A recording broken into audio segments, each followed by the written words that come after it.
Hi everyone. Hi mga Team Cats ko. So, good evening sa inyo. So, gabi na. So, time check.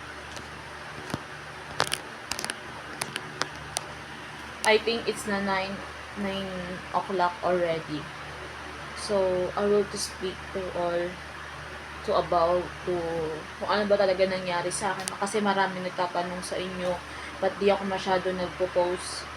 Kasi may skin allergy po ako ngayon. Hindi po ako makapag-take ng video, ng mga vlogs na kinasanayan at kinasaya nyo sa akin. Na akala nyo dati, hindi, na akala nyo okay ako, pero hindi po. May skin allergy po ako. Ayan, kumakalat na po siya ngayon sa kamay ko. Ayan. And papacheck up pa lang po ako bukas. Sobrang gastos na naman, syempre, kasi pera yun ng kuya ko. And wala po akong ambag doon, pero ang gusto niya daw gumaling ako.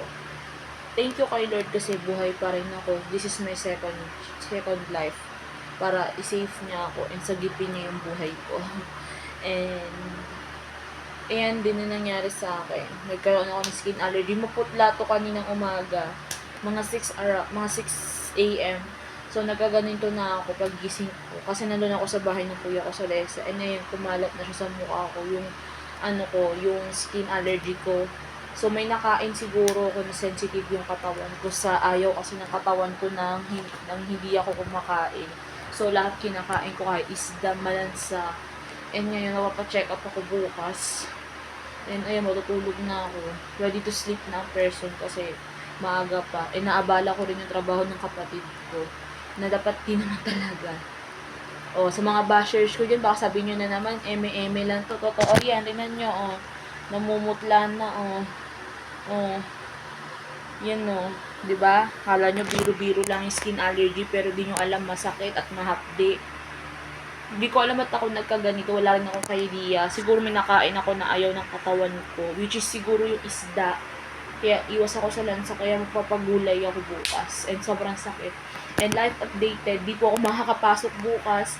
Hindi ako makakapag-work immersion. Sa mga tunay ko na supporter dyan, supportahan nyo ako. And nakikita nyo naman kung ano ba talaga ako. Masyado ako naging totoo sa inyo, naging open-minded ako sa lahat.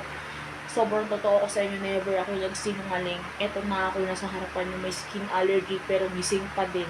Imbis na magpahinga ako, hindi ko rin napapahinga yung sarili ko kasi kuya ko yung pinapriority ko at yung sarili ko, yung family ko. And nagsimba po kami kanina.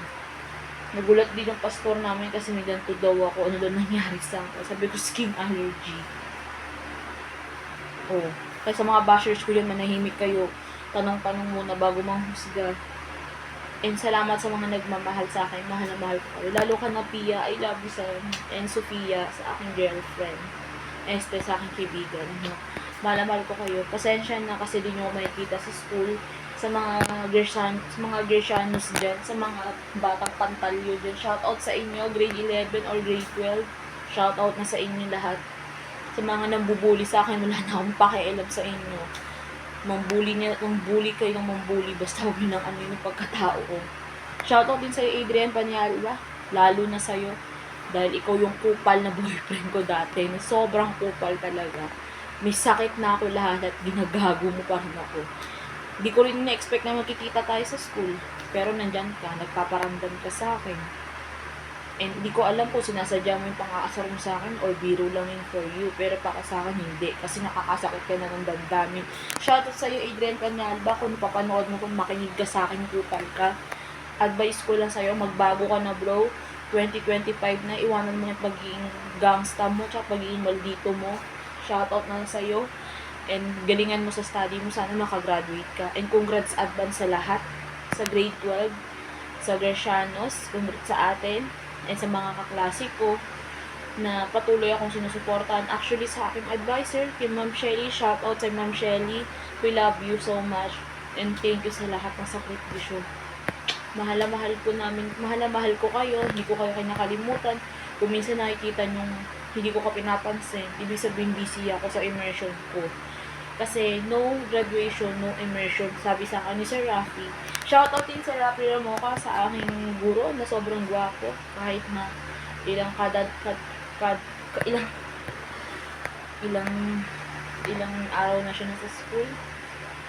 And shoutout sa mga punong guro ko, sa sa pantalyon. Shoutout sa inyo mga Grecianos. Kung nanonood kayo ng vlog ko, please subscribe. And mag-upload ako pa naging okay na ako. I-update ko kayo sa nangyari sa akin kung bakit ako nagsimula.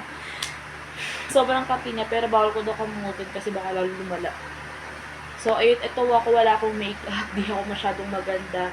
Kung ina-expect ng iba na maganda ako, nagkakamali kayo. Hindi ako maganda. Pangit po ako sa personal, tsaka chubby-chubby. So, iiwanan ko na rin yung pagiging maldita ko siguro. Pero kasi minsan kailangan ko na rin dalhin dahil di naman lagi maging mabait ako para sa inyo. Eh, sabi sa inyo yun lamang. Mahal na mahal ko kayo. Good night mga Grecianos kasi may pasok pa kayo bukas.